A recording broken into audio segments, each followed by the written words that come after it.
Bismillahir Rahmanir Rahim. Nahmaduhu wa nusalli ala Rasulil Kareem amma ba'd.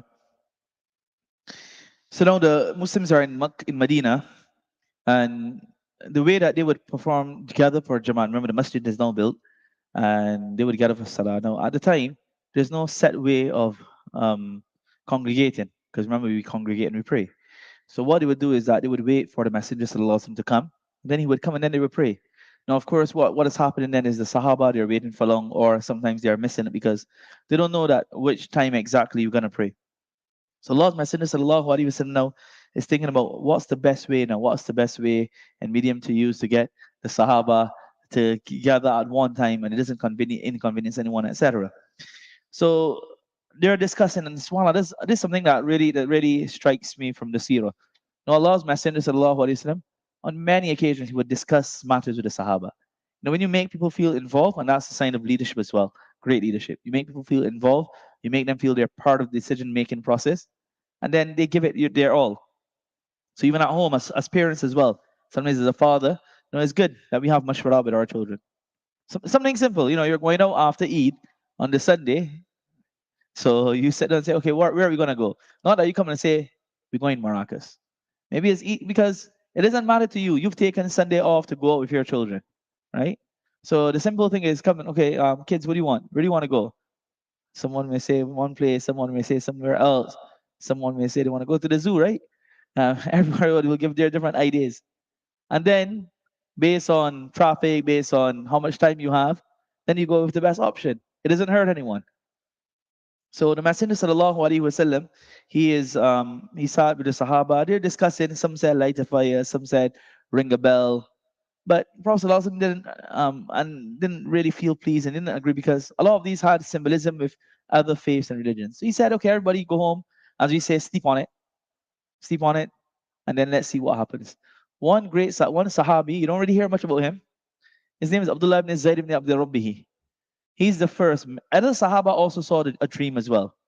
But as my respected teacher, Maulana Salim Sahib, down Barakadam, he mentions that, he went with the greatest concern. So the more concern you have, Allah Ta'ala guides. So everybody, all the Sahaba had a concern. But it seems as though Abdullah ibn Zayd ibn Abdul Rabbi, he had the greatest of concern. And that night he sees a dream that the angel is teaching him how to do the adhan, the call for adhan. So he comes running to the Messenger Sallallahu Alaihi Wasallam before the Subh Sadiq time, before the Fajr time. And he tells the Messenger Sallallahu Alaihi Wasallam, I've seen this. And Allah's Messenger says, yes, this is it. Right? Because he's also received the wahi. And then he said, go and call Umar. Go and call Umar. Sorry, not Umar, go and call Bilal. So he called Bilal and he said, Bilal, or Abdullah, you say what you have to say, and then he will announce. He will say it loudly. So the scholars mention now, why was Bilal given this? Why was Bilal given this great gift? He didn't see the dream. So then why did Allah's Messenger not make Abdullah bin Zayd the muaddin? And why did that good fortune fall to Bilal? So the commentators of hadith, Hazrat Maulana Zakaria Sahib rahmatullahi alayhi, he mentions that this was a gift to Bilal. Because remember, when he was being dragged in the streets of Makkah, he used to shout Ahadun Ahad, Ahadun Ahad, Ahadun Ahad. And he would proclaim the oneness and the greatness of Allah. So on this time now, so during the hardship and the difficulties, he was proclaiming Allah's blessed name. Now the time comes to give the adhan, Allah grants him that gift and that honor of being the first muaddin and basically the leader of all the muaddins until the last day. So subhanAllah, Bilal calls the adhan. It says that whilst he was calling the adhan, Umar came running. Oh Messenger of Allah, I just saw this in a dream. So it was also a number of Sahaba who saw it in the dream. Now the Muslims are settled. They're now able to pray freely. They're able to do their ibadat freely. So of course, what happens now? The hypocrites, they just can't bear it. So remember, there was the Muslims, then there were those who didn't accept, then there were the Jews. And then there were some who said, okay, we're not going to accept yet. And then there were some who, for the sake of it, were showing they're Muslims.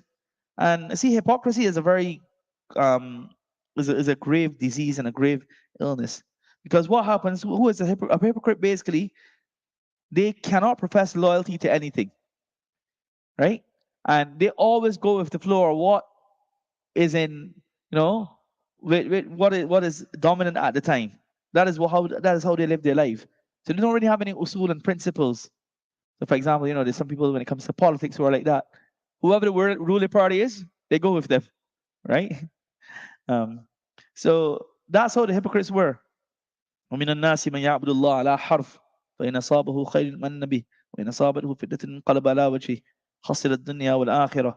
Allah says ذلك هو الخسران المبين. Allah says among men is he who worships Allah as upon an edge, that if good befalls him, he is content, and if evil befalls, or trial befalls him, he falls away utterly. This person loses both the world and the hereafter, and this is the great loss. So remember who's the leader of the hypocrites? Abdullah bin Ubay bin Salul. I think we touched on it briefly, that what was happening with the Aus and the Khazraj, the two tribes, were having this great fight for many years. Now they decided that Abdullah bin Ubay, he's the man that will become the leader.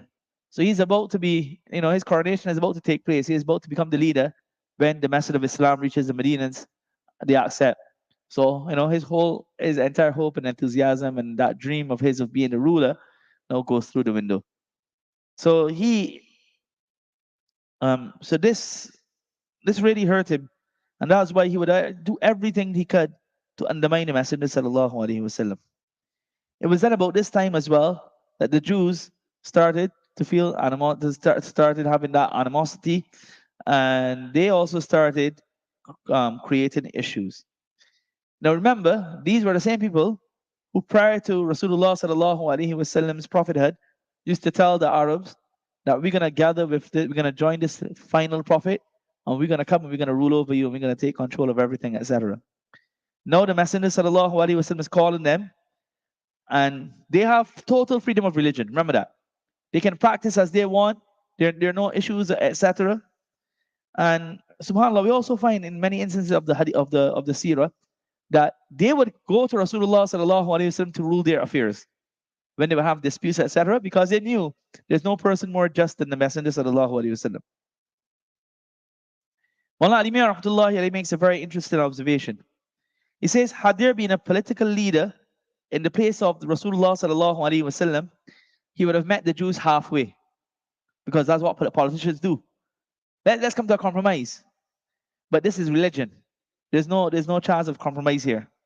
So that was why when Rasulullah sallallahu alaihi wasallam had to take the harsh stance as well, he did it, because this is not about politics, right?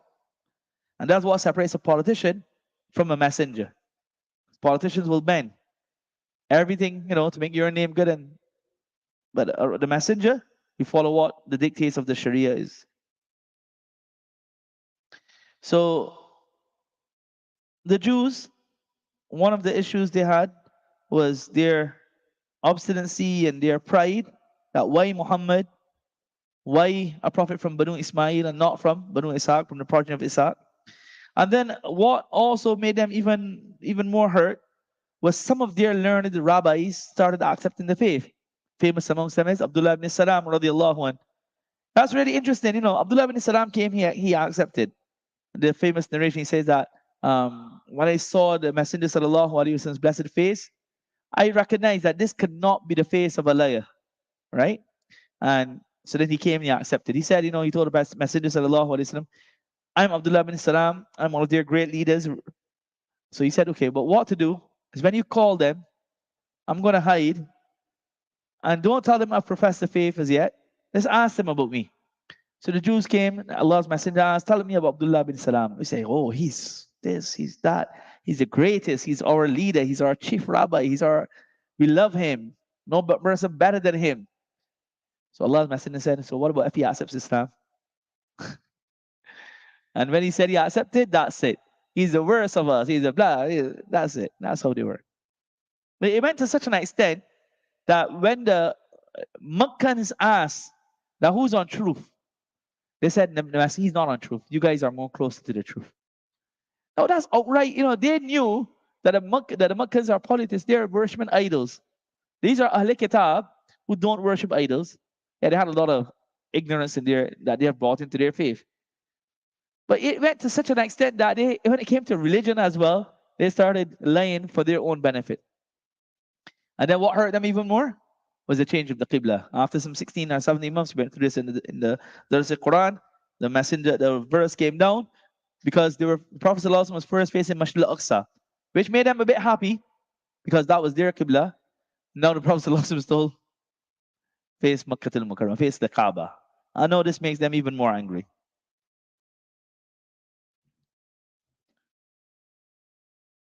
So now the Muslims are getting now the Muslim state now is being established. Right? The state is being established. Until this point, this tomorrow. Until this point, what was it? What were the verses? Sabr, sabr, sabr, sabr. Everything was about sabr. We look at the Meccan verses in all the Meccan surahs that we're going through. Filled. Sabr, sabr. Don't retaliate. Don't fight back. Don't fight back. And that's the wisdom too from Allah. Had they fought back in Mecca, what would have happened? It would have been annihilated, right? Because it was no way. Now the state things are established. You have a base. People are coming into Islam. And these individuals, and that's what we're gonna find. The offense wasn't coming from the Muslims, it would come always from the others. The Jews now had started to incite hatred, and they were doing their utmost best now to cause problems in Medina. The hypocrites are leaving no stone unturned. And the Meccans, again, that's why many of the leaders of the Meccans told some of their leaders said to them, just leave Muhammad. If Muhammad becomes victorious, that means we're victorious. He's ours. He's our son. But still at this point, they're not leaving him. Their skirmishes are taking place. They're trying to come on the borders of Medina. Nabi Sallallahu Alaihi Wasallam scouts walking around Medina and patrolling to ensure nobody comes and harms them.